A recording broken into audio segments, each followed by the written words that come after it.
Assalamualaikum semua. Perkenalkan, nama saya Alifa Azura dari Unit 2 Angkatan 23.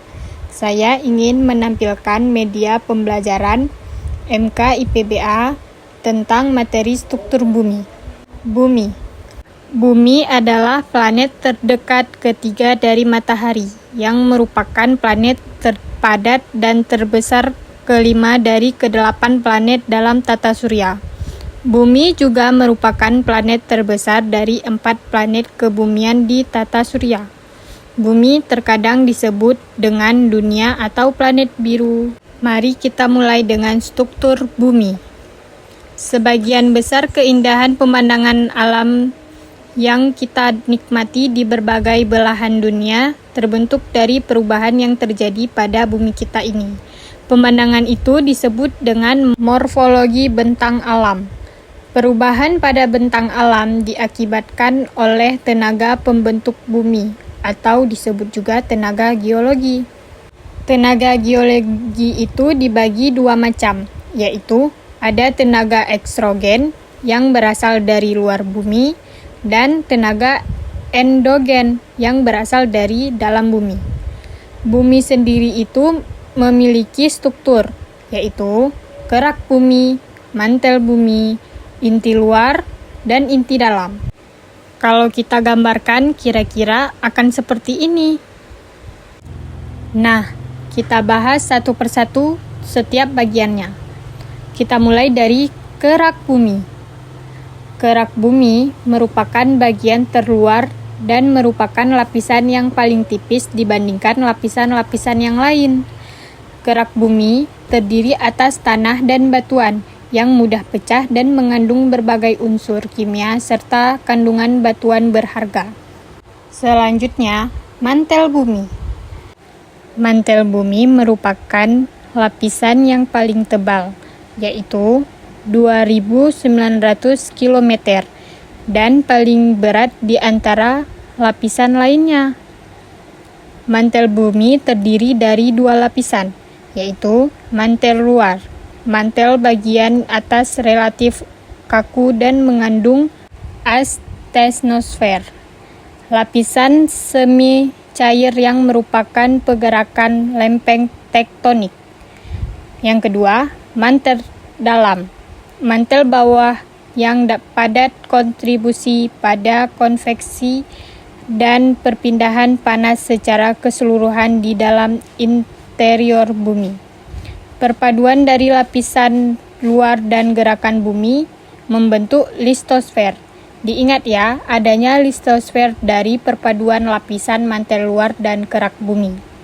Suhu lapisan mantel paling luar adalah 250 Celcius. Selanjutnya, inti luar.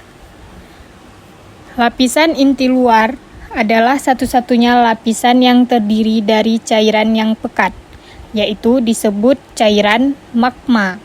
Ketebalan lapisan ini adalah 2.900 km sampai 5.100 km dan suhunya berkisar antara 3.800 sampai hampir 6.000 Celcius.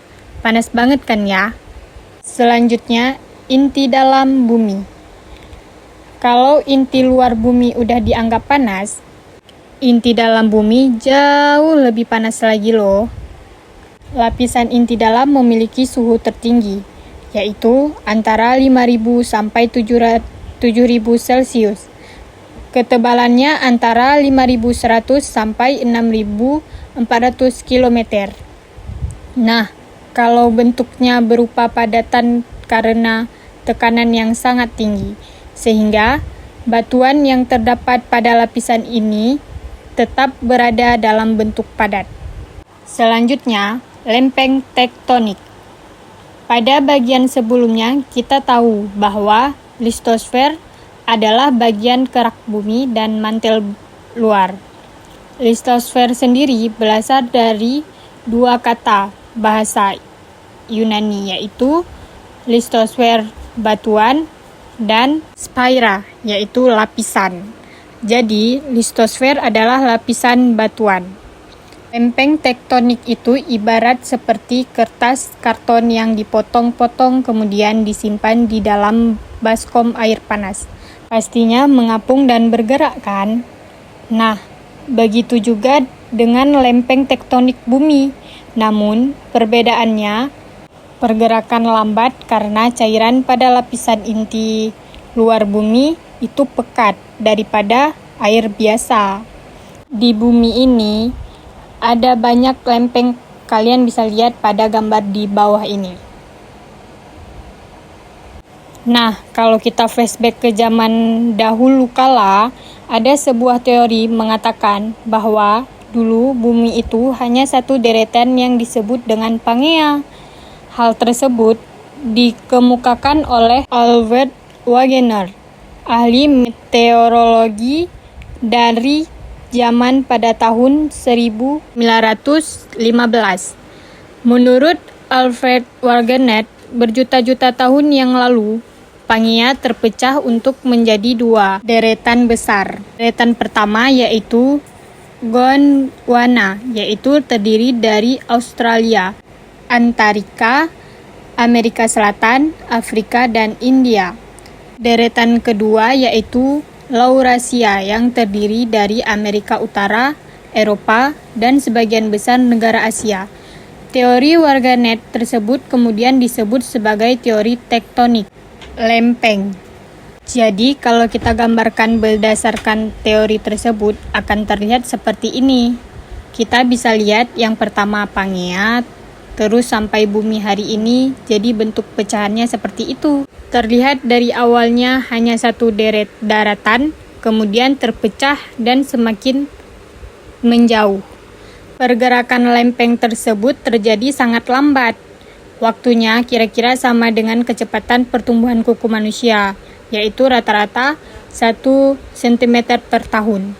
Nah, pergerakan lempeng itu ada 3 macam, yaitu pergerakan divergen atau saling menjauh.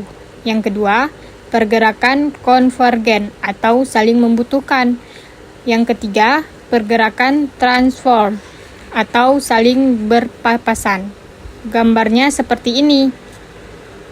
Mungkin kalian bertanya, lempeng bisa bergerak?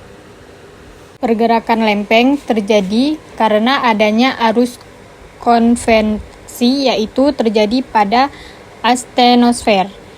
Astenosfer adalah lapisan yang berisi cairan pekat karena di dalamnya mengandung lelehan batuan yang terletak tepat berada di bawah litosfer. Bila lempeng bergerak, maka sejumlah energi akan dilepaskan berupa gelombang seismik atau yang kita ketahui sebagai gempa bumi. Nah, selanjutnya kita bahas tentang gempa bumi.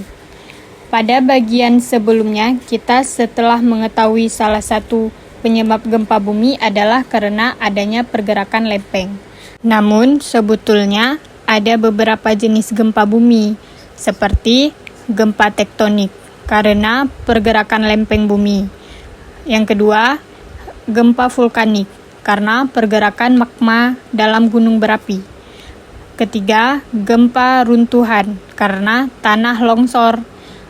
Keempat, gempa tumbukan, karena jatuhnya benda langit yang berukuran besar dan berat, serta gempa buatan, gempa yang dilakukan karena kegiatan manusia. Letak pusat gempa disebut hipocentrum. Getaran yang dihasilkan oleh gempa bumi disebut gelombang seismik. Alat untuk mengukur besarnya getaran gempa bumi disebut seismograf. Diagram hasil pengukuran seismograf disebut seismogram.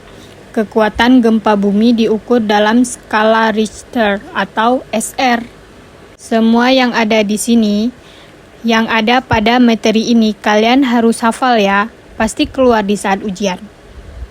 Namun, metode pengukuran dengan menggunakan skala Richter memiliki keterbatasan dalam hal frekuensi dan jarak, sehingga ada skala yang digunakan untuk mengukur gempa secara tepat. adalah skala moment magnitude atau M. Berikut ini adalah tabel kekuatan gempa. Bisa kalian lihat ya, kalau lebih dari 8 itu sangat berat. Sampai 3,9 itu minor atau kecil.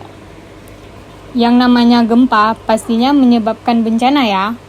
Berikut ini bencana yang dapat terjadi karena adanya gempa. Pasti setelahnya ada gempa susulan dan tsunami. Setelah membahas gempa, mari kita bahas tentang gunung berapi. Indonesia masuk ke dalam wilayah cincin api atau dikenal dengan Ring of Fire. Tentu saja hal tersebut karena Indonesia memiliki banyak gunung berapi. Tahukah kalian bagian-bagian dari gunung berapi? Nah, ini adalah gambar dari gunung berapi.